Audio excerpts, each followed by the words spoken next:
Hello, everybody, in world history, Mr. Lamont's class. So whether you're in your pajamas or your school uniform, which some of you probably are doing just so you can feel a little more normal, we're going to start picking up where we left off. World History Unit 9. We've had the American Revolution, which things went pretty well. Kicked out the King George, kept from having another King George. And we had our little constitutional convention, and we started our own government. And then we talked about the chaos that was France. And we went through all of the many steps in the French Revolution, basically explaining how they went from a king through a reign of terror, through a Napoleonic empire twice, back to a king.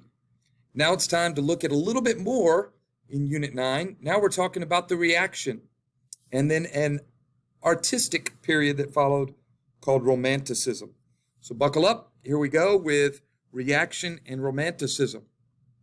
If you look in your outline, you will find in the back a page entitled, How Did Europe React by Going Backwards to Go Forwards After the French Revolution? Now that might not seem to make sense, that you would go backwards to go forwards or forwards to go backwards or however all this works. But remember, France went from a king to a republic, to a dictator, to an emperor, to a king, to an emperor, to a king.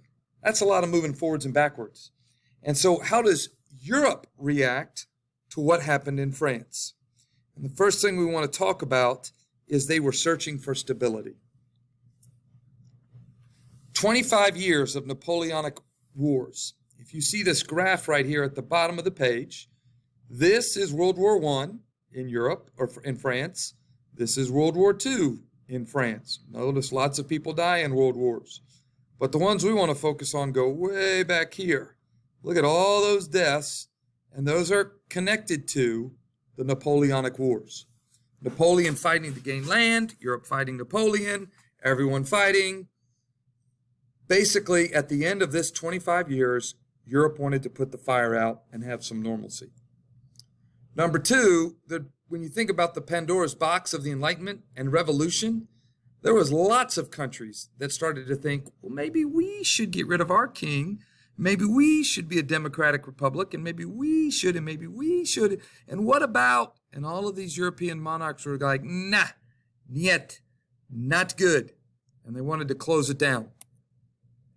So they met at the Congress of Vienna, starting in about 1814, going through about 1818.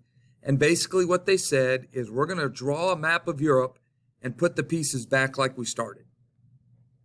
Now, there are two key characters there, Metternich from Austria and Talleyrand from France. And these were the two who focused the hardest on trying to create a balance of power in Europe. If you remember, we talked about the wars of Austrian succession and Spanish succession, and the 7 Years' War, in which Europe kept trying to keep balance so one side wouldn't get stronger than the other. Kind of like when you're on a teeter-totter, and like there's the one really big kid on one side and a little kid on the other side, and the teeter-totter won't go up and down because the big kid just sits on the ground, and the little kid just sits up in the air until the big kid jumps off and the little kid goes flying down and smashes into the ground. Not saying that happened to me on a playground. It was not a traumatic experience. I did not cry. I'm just saying, you want balance. And so Europe is going to try and have balance. And Metternich and Talleyrand at the Congress of Vienna encircle France with monarchies. They put all of the monarchs back on the throne, and they start taking some of the land for the ones that had won battles, which basically means France loses land. The other thing that happens is we have all of these old nationalists, these poor nationalists and revolutionaries who are hoping for change. Think about Humpty Dumpty. Things have kind of fallen apart, and they're hoping that it'll be put back into something new.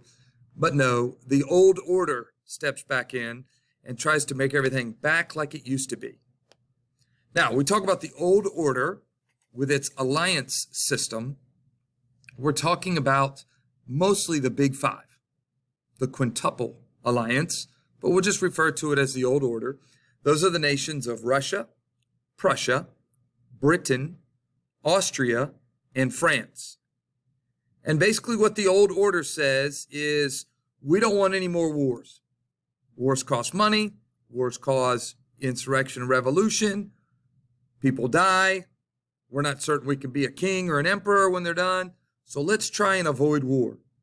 And number two, we want to suppress, decrease, put a lid on nationalism. When you look at this map, you see lots of little colors. And all those little colors are little colors that want to be big colors, like France and Great Britain and Spain and Austria. And every one of those little colors, and even some little colors kind of hiding in and around here, that want to be their own country, the only way you can be your own country is to fight for it. Well, we don't want wars. So the old order is going to fight as hard as it can to keep nationalism from even starting. Think of nationalism as a flame, and the old order as a breath on the match to keep it from lighting. Turn to your 9.3a. Predict 3 or 4 really short sentences like a news brief, like they're reading it on the news channel, or it's going to come on the newspaper, or a quick announcement, whether or not you think the old order will be successful in restoring the reign of the monarchs. So you can push pause right now on the video, work on this depth of knowledge, and then you'll come back to it later. Okay, 3 tests.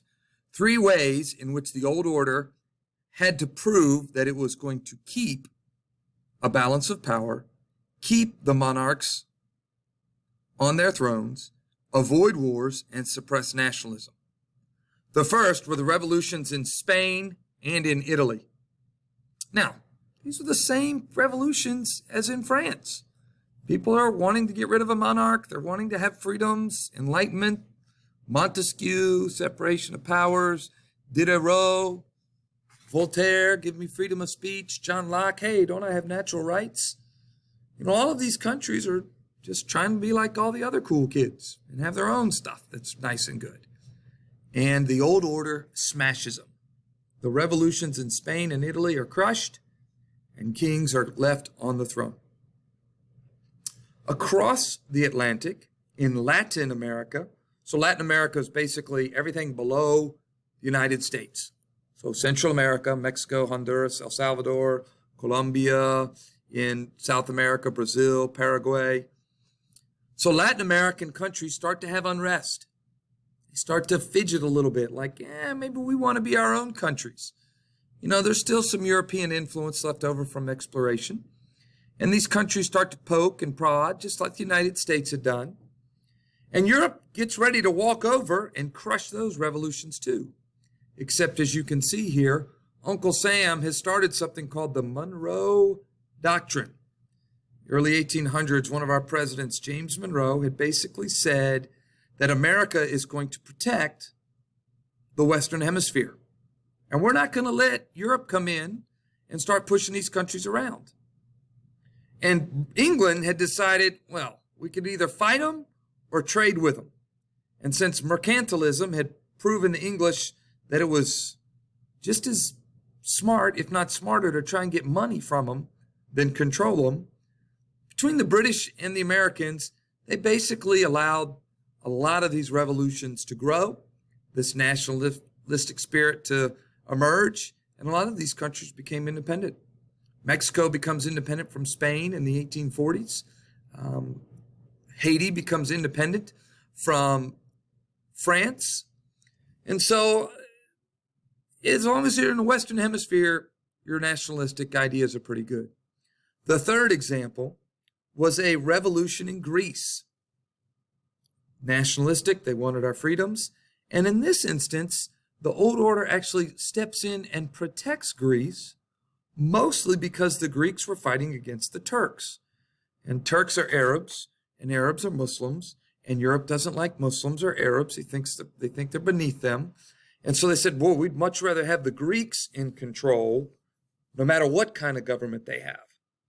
So 3 different examples of test in which the old order puts forth the reaction of trying to keep monarchs on the throne, trying to prevent nationalism from spreading. That ends the first half of this essential question. Now we're going to take a few short minutes to talk about the birth of Italy and the birth of Germany. If you notice over here, Germany looks like some Skittle vomit. Lots of colors, which means lots of little kingdoms, which means not unified. And then over here you see Italy. One color for the most part. Of course, we can see this little area right here. Anyone want to take a guess what they think that is? That's Rome. And who lives here in the Vatican? So let's talk about the birth of Italy and Germany. So Italy, starting in the early 1800s, starts out as lots of small kingdoms. Think about Venice, Naples, Florence, etc. A guy by the name of Cavour, C-A-V-O-U-R, Cavour here, is able to slowly start uniting France on the northern half. For the most part, it happens because he's able to kick Austria out. Lots of Catholic connection between Austria and Italy, but Cavour kicks out the Austrians, thankful to the French. And in the south, a guy by the name of Garibaldi, G-A-R-I-B-A-L-D-I, Garibaldi, and his red shirts work to unify Italy in the south. So you've got a northern half and a southern half. And how do we get those two united? Well, they unite to keep the French from taking over and grabbing too much land for themselves. So early on, France helped them get rid of the Austrians. Then France gets a little greedy, and France wants to grab some stuff. And Garibaldi and Cavour unite to make an enemy out of France. And when you have a common enemy, look, you can see one color there. When you have a common enemy, it's easier to stay united. And so Italy unites, and they elect Victor Emmanuel to be their first king. Notice I said the word elect. Germany will be created very similarly. It's going to be created from the states of Bavaria, Prussia, Holy Roman Empire. You can see lots of kingdoms here. Saxony is another one, Hanover. And it unites mostly because of this fellow right here, Frederick the Great. Austria's dominance is attacked by Bismarck, not Frederick the Great. Austria's dominance in the region is going to be attacked by Bismarck. Bismarck is a very militaristic guy. Notice the spiky helmet. And he was trying to grab some land from Denmark, trying to expand. That led to the 7 Weeks' War. We've heard some interesting titles. 7 years, 100 years, 30 years. Now we're only dealing with weeks. That tells you what kind of a Prussian beatdown it was, because they beat down Austria bad. And why? Because they had industrialized. They industrialized with new kinds of rifles, breech rifles, not muskets, railroads to move their troops and supplies, the telegraph. It was the first modern war, and boy did the Prussians modernize and win it in a big way. Then Bismarck picks a fight with Napoleon III. Napoleon III, of course, like his dad, had become the Emperor of France. And this is where Bismarck breaks forth his realpolitik, blood and iron. In other words, we're not going to have a conversation. I'm just going to punch you in your face with my spiky helmet. And in the Franco-Prussian War, a united Germany wins very easily, super easily. And Germany's going to start to become the big bad boy on the block, which, if you think about this happening in the 1870s, what's lurking around the corner with Germany acting big and strong? With this, they name Wilhelm, W-I-L-H-E-L-M, Wilhelm, the new German emperor. And so now Italy is unified, Germany is unified, and Europe is starting to look like a bunch of big, strong superheroes eager to show how tough they are. Thus endeth 9.3. How did Europe react by going backwards? Notice, with all those Enlightenment ideas, we're still left with a bunch of emperors and dictators and powerful monarchs.